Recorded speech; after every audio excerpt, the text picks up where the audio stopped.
Merhaba, kanalıma hoş geldiniz. Bugün sizlerle beraber bu gördüğünüz şahane motif modellerini çalışacağız. Bu motif modelleri tek örüldüğünde pek modeli belli olmadığı için şöyle küçük bir parça birkaç tane birleştirip sizin görmenizi istedim. Birleştirince mükemmel oluyor. Özellikle şallarınızda, yeleklerinizde, bebek battaniyelerinizde, çantalarınızda kullanabilirsiniz. Şöyle tersini de göstermek istiyorum.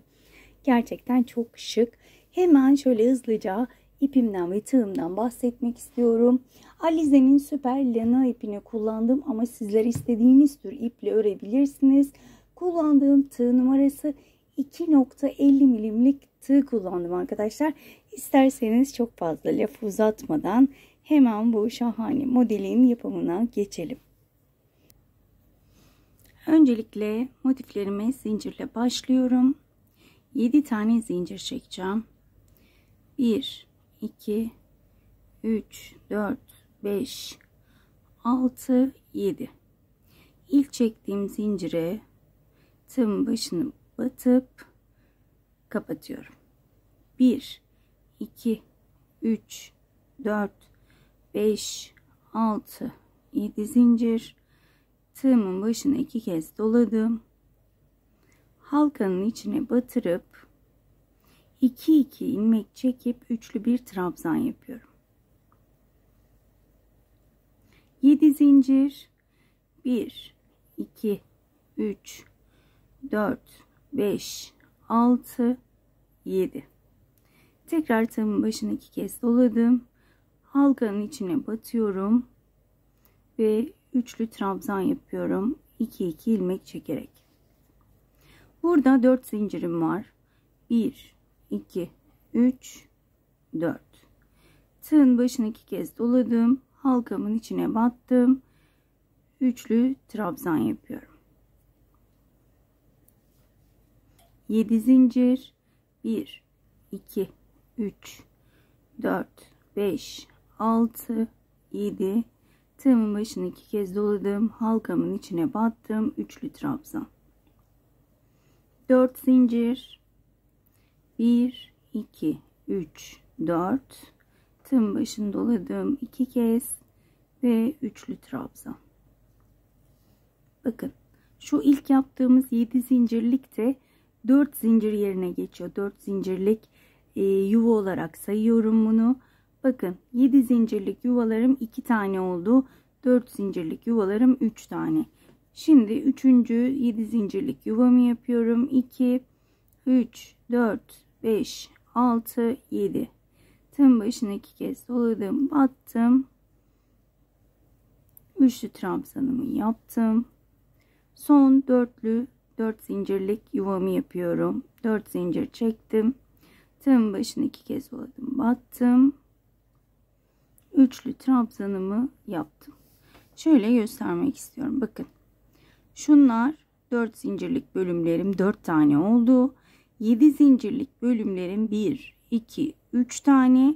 Şimdi 7 zincir çekerek dördüncüyü yapıyorum. 1, 2, 3, 4, 5, 6, 7. Hemen buradan sayıyorum. 1, 2, 3, dördüncüye battım. Kaydırma yöntemiyle kapattım. İlk sıramı bu şekilde bitirmiş oluyorum. Evet. Burada bir zincir çektim. Tekrar aynı dibine batıyorum ve sık iğne ile kapattım. Ortadaki halkaya battım, kaydırma yaptım ve 4 tane zincir çekiyorum. 1, 2, 3, 4. Tığın başına 2 kez doluyorum. Hemen yuvanın içine battım. Önce 1 ilmek, sonra 2, sonra 2, geri kalanı tığımda. Tığımın başını doladım. Halkanın içine battım. Önce 1, sonra 2, 2. Tekrar aynı işlemi yapıyorum. Önce 1, sonra 2, 2, geri kalan ilmekler tığımda. Son kez yapıyorum. Önce 1, sonra 2, 2. Bakın 1, 2, 3, 4, 5 tane trabzanım var. 2, 4, 5 tane de ilmeğim var tığımda. Hepsini birlikte kapattım. İpi çektikten sonra 6 tane zincir çekiyorum. 1, 2, 3, 4, 5, 6. Bakın hemen şu trabzanın tepesine batıyorum. Sık iğne ile kapatıyorum bu şekilde. Hemen 7 zincirlik bölüme geldim. 7 zincirin içine toplamda 7 tane sık iğne. 2, 3, 4,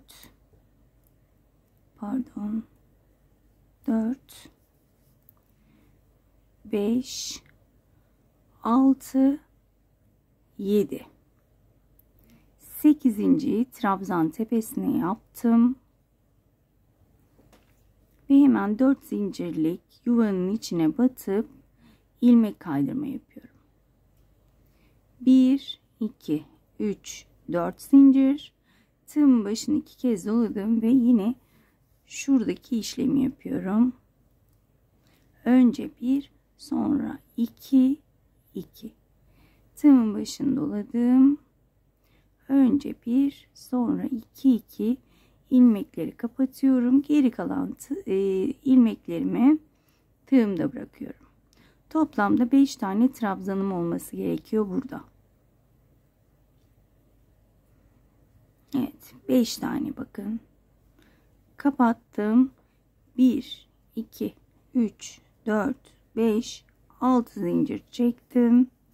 Hemen önümdeki trabzanın tepesine batıyorum ve sık iğne ile kapatıyorum. 7 zincirlik bölüme 7 tane sık iğne. 2, 3, 4, 5, 6, 7. 8. trabzan tepesine. Hemen önümdeki yuvanın içine kaydırmayla geçtim. 1, 2, 3, 4 zincir çektim. Tığımın başını 2 kez doluyorum. Ve bu şekilde sıra sonuna kadar aynı işlemleri yapıyorum. İnanılmaz kolay bir model arkadaşlar. Ama çok güzel. Genelde her zaman derim ya, en kolay modeller benim için en şık modeller oluyor. Hakikaten de öyle. 2, 4, 5 kapattım. 1, 2, 3, 4, 5, 6. Yani gördüğünüz gibi motif şundan ibaret. Ama size bu şekilde gösterseydim motifin güzelliğini göremeyecektiniz. Dediğim gibi motif birleştirilince ortaya çıkıyor. 2, 3, 4, 5, 6 ve 7. 8.'yi trabzan tepesine yapıyorum. Kaydırmayla önümdeki yuvaya geçtim. 4 zincir. Ve yine aynı işlemi yapıyorum. 5 tane yarım trabzan. Tığın başına 2 kez dolamayı unutmuyorum. 4 oldu. 5 kapattım. 1, 2, 3, 4, 5, 6 zincirimi çektim. Ve önümdeki trabzan tepesine battım. Sık iğne ile kapattım. Hemen 7 zincirlik bölüme 7 tane sık iğne. 2, 3, 4, 5,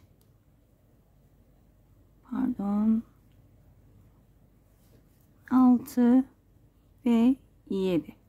Şurayı zaten sık iğne ile başlamıştık.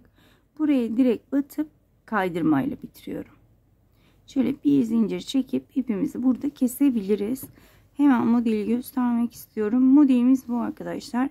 İlk olarak bu şekilde bir tane yapıyoruz ve bunu bırakıyoruz. Diğerlerini de birleştirerek yapıyoruz. İlk sırayı yapıyoruz. İkinci sırada, yani son sırada da birleştirmemizi yapıyoruz. modelimiz bu arkadaşlar. Hemen şimdi şöyle hızlıca size birleştirmeyi göstermek istiyorum. Zaten burayı o yüzden yapmadım. Size gösterebilmek için. Evet. Evet, hemen şöyle bakın, burayı ördüm. Diğer kulakçığı ördüm fakat zincirini çekmedim. Bir zincir çekiyorum. İlmeğimi uzatıyorum.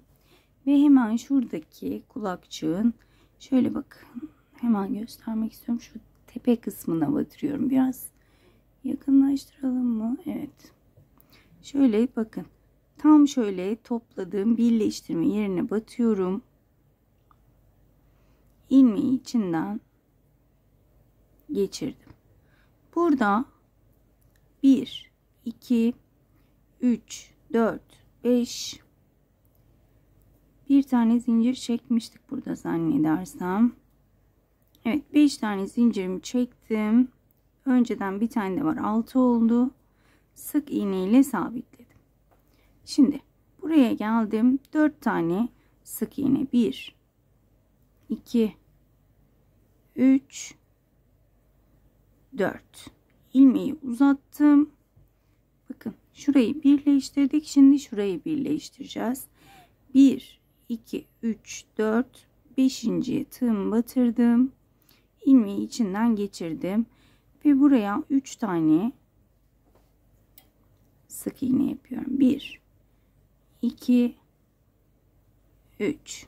Dördüncüyü trabzan tepesine yapıyorum.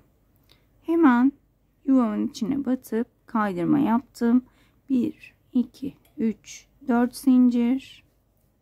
Ve yine yarım trabzanlarımı yapıyorum.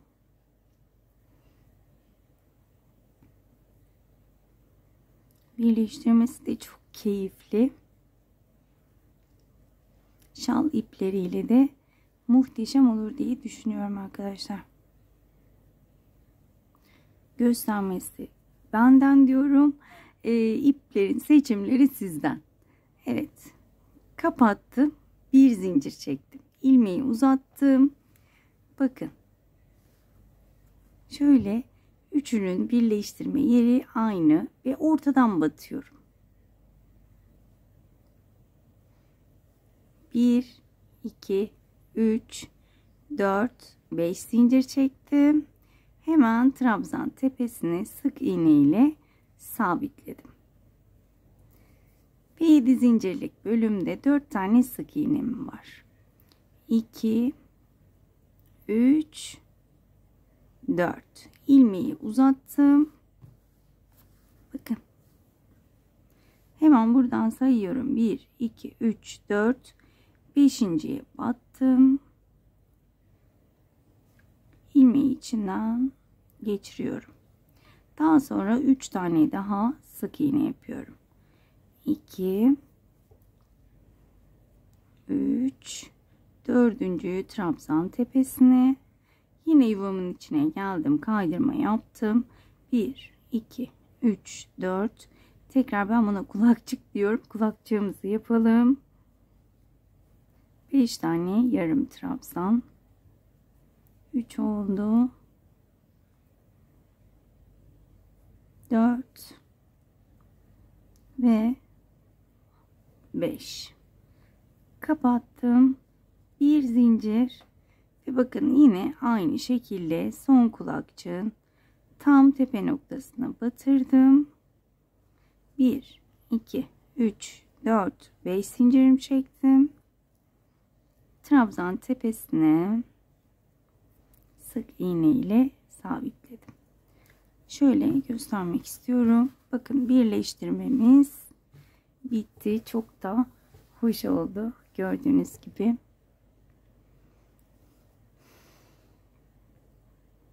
Ve 7 zincirlik bölüme 7 tane sık iğne. 2, 3, 4, 5, 6,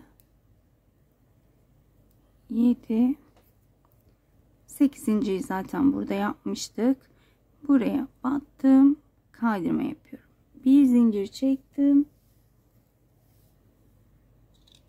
ipimi kesiyorum. Ve daha sonra ince bir tığla ipimi saklıyorum. Sihirli halka ile yapmadığımız için ipimizi kolayca saklıyoruz. Sadece burada kalan ipleri saklıyoruz. Diğerlerinde yaptıklarımızda sihirli halkanı da sürekli saklıyorduk. Ama bu onlardan daha kolay. Evet, gördüğünüz gibi model birleştirmemizi de yapmış olduk. Evet. Diğerlerine karşıdan buhar tuttum. Bu yüzden daha düzgün görünebilir. Buna da aynı şekilde buhar tutacaksınız. Elinizle düzelteceksiniz. Ütü vurmak yok. Karşıdan buharı tutuyoruz. Biraz sıcak buharı görünce kendini salacak zaten. Elimizle de düzeltiyoruz ve ortaya muhteşem bir görüntü çıkıyor. Umarım ayrıntılı bir şekilde anlatabilmişimdir. Umarım anlatımımdan memnun kalmışsınızdır.